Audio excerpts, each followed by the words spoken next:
नमस्कार मंडळी, आज आम्ही कांजूरमार्ग ते दादर सिद्धिविनायकला जात आहोत माझ्या मोठ्या बहिणीसोबत। मंदिरात जाण्यामागे विशेष असं कारण नाही, तर मी दर मंगळवारी पहाटे 5च्या आरतीला जातो।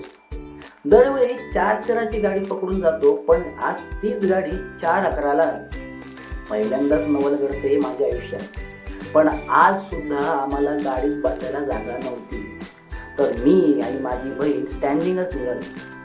थोड्याच वेळात आम्ही दादर स्टेशनला पोहोचलो। दादर स्टेशनला उतरून पब्लिक ब्रिज क्रॉस करून फुल मार्केटला बघत आम्ही सिद्धिविनायकला जाणारी शेअरिंग टॅक्सी पकडून 4:47ला मंदिरात पोहोचलो। जास्वंदीचं फूल आणि दुर्वांची जोडी घेत आरतीची वाट पाहत मी उभा राहिलो आणि थोड्याच वेळात आरती सुरू झाली।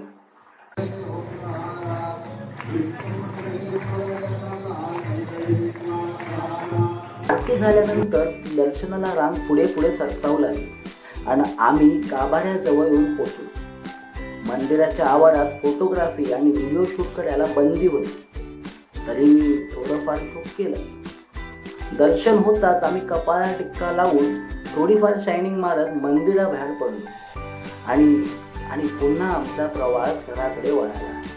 तर टॅक्सीमधून उतरताच थोडीफार फुल मार्केटमध्ये शॉपिंग करत आम्ही पुन्हा आमच्या प्लॅटफॉर्मकडे वळालो। 7:04ची ऑन टाइम कल्याण गाडी पकडून आम्ही घरी यायला निघालो। तर मंडळी, कसा वाटला हा आजचा ब्लॉग कमेंट करून नक्की सांगा। धन्यवाद।